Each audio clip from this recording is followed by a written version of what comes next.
त्वमेव माता च पिता त्वमेव त्वमेव बन्धोश्च सखा त्वमेव त्वमेव विद्या द्रविणं त्वमेव त्वमेव सर्वं मम देवदेवः।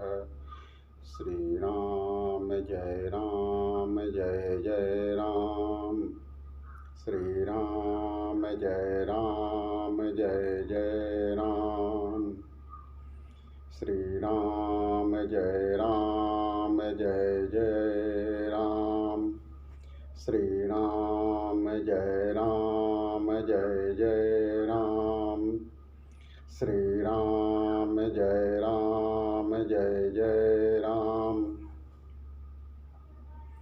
आज का विषय है कूटस्थ आत्मा की खोज, शरीर के बाहर और शरीर के अंदर। देखिए, हम अज्ञान के कारण अपने आप को शरीर मानते हैं और संसार के दुखों से, विषयों से दुखी होते हैं। इससे छूटने का यही एक उपाय है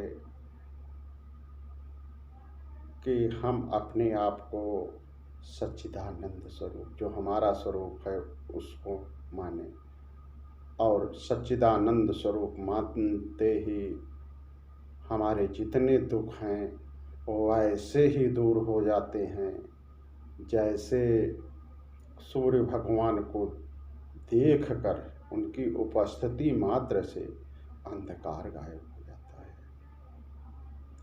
देखिए, सहसा हम ब्रह्म भाव नहीं प्राप्त कर सकते हैं। उसके लिए एक विशेष प्रक्रिया है वेदांत में। सबसे पहले हम अपने आप को शरीर न समझें। जन्मने मरने वाला शरीर नहीं, वरन हम जीव हैं। जीव हमारा अहंकार है। अहंकार एक बुद्धि वृत्ति है जो चिदाभास द्वारा प्रकाशित होती है। और यद्यपि ये दोनों मिथ्या हैं और कूटस्थ की सत्यता से ये दोनों सत्य प्रतीत होते हैं। जैसे अगर सीपी पड़ी हो, उसका सफ़ेद भाग चांदी की तरह चमकता दिखाई देता है, लगता है कि यह चांदी है। सीपी की सत्यता से चांदी सत्य भाषित होती है। उसी प्रकार से कूटस्थ आत्मा की सत्यता से यह अहम और जीव सत्य भाषित हो रहा है। सत्य है नहीं, सत्य जैसा लग रहा है। अब आइए देखते हैं शरीर के बाहर। उसके लिए उदाहरण लेते हैं। एक दीवाल है, आपके हाथ में एक दर्पण है। दीवाल पर सूर्य का प्रकाश जो पड़ रहा है उसे सामान्य प्रकाश कर रहे हैं कहते हैं, और जो आपके हाथ में दर्पण है उसमें भी सूर्य प्रतिबिंबित हो रहा है और उसको उस प्रकाश से भी दीवाल प्रकाशित हो रही है।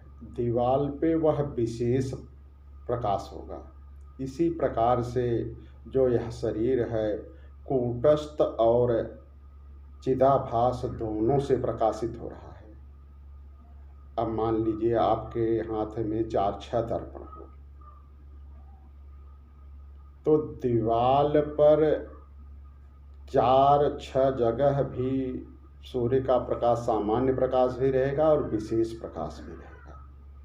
लेकिन दोनों, जब 2 दर्पणों का प्रतिबिंब पड़ता है सूर्य की रोशनी, तो वहाँ दोनों का एक संधिभाग होता है। जहाँ दर्पण के प्रकाश से दीवार प्रकाशित नहीं होती है, वहाँ दोनों के संधिभाग में केवल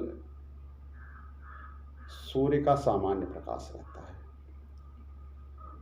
इसी प्रकार से हमारी अनेक बुद्धि वृत्तियां रहती हैं। बुद्धि वृत्तियों के संधिभाग को चिदाभास नहीं प्रकाशित करता है, वह कूटस्थ के सामान्य प्रकाश से प्रकाशित होता है। इसीलिए कहते हैं कि दो वृत्तियों की संधि अर्थात जिसमें कोई विकल्प नहीं है, वह कूटस्थ चैतन्य द्वारा प्रकाशित रहता है, उसे सामान्य प्रकाश कहते हैं। तो इस संधि को जितना हो सके उतना बढ़ाना चाहिए, जिससे आत्मा की के मतलब मैं स्वयं आत्मस्वरूप हूँ, इस प्रकार से सुषुप्ति और स्वप्न के बीच में भी संधिभाग होता है, और जागृत और सुषुप्ति के बीच में भी संधिभाग होता है, जिसे चिदाभास नहीं कूटस्थ प्रकाशित करता है। इसलिए उस कूटस्थ स्वरूप आत्मा को पहचाने, वही हमारा स्वरूप है, और उस स्वरूप की प्राप्ति से हमें परमानंद की प्राप्ति हो जाएगी।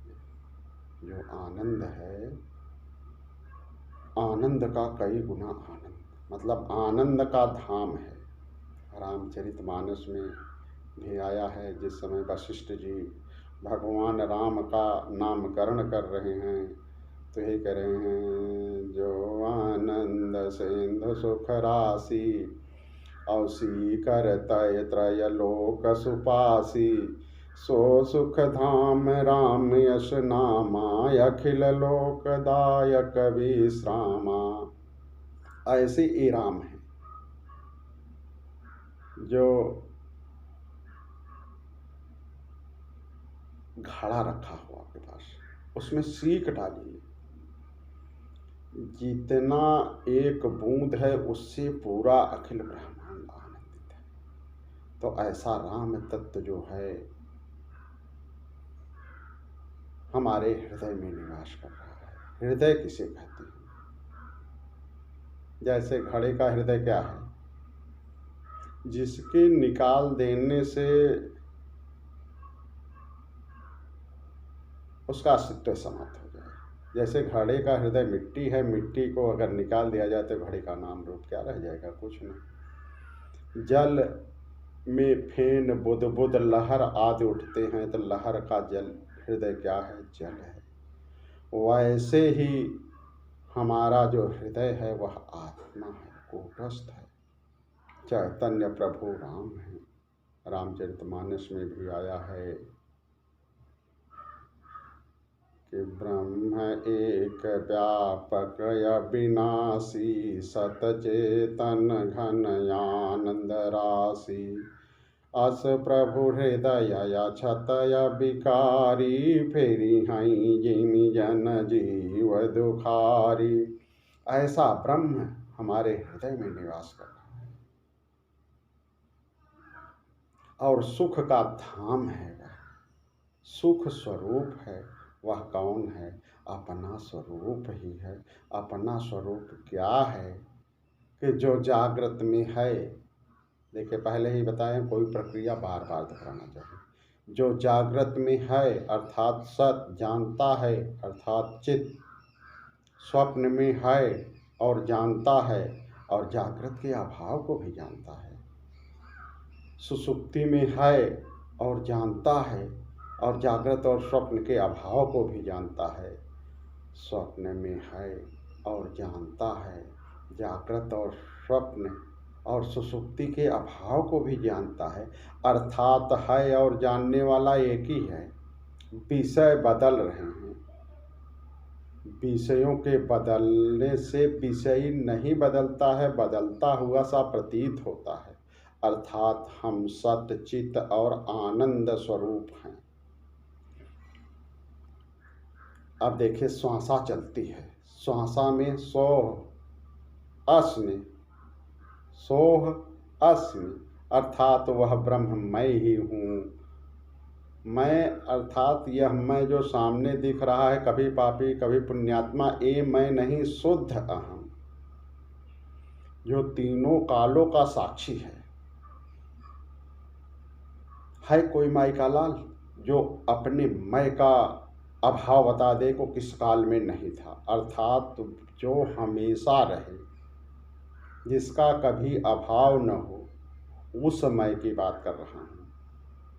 ये अहंकार वाला मैं नहीं कि मैं पुण्यात्मा, अहम ब्रह्मास्मि, मैं ही ब्रह्म हूँ, बाकी सब क्या हैं। तो इस मैं की बात कर रहा हूँ जो शुद्ध अहमर्थ है, वह ब्रह्म है। कांसिक लक्षण साम्य से वस्तु की साम्यता होती है। जो हमारे कूटस्थ आत्मा का लक्षण है वही लक्षण ब्रह्म का भी है। सत्य चित आनंद स्वरूप आत्मा है और सत्यम ज्ञान अनंतम ब्रह्म है। सत वस्तु उसे कहते हैं जो कि हमेशा रहे, जिसका कभी अभाव न हो। चिद उसको कहते हैं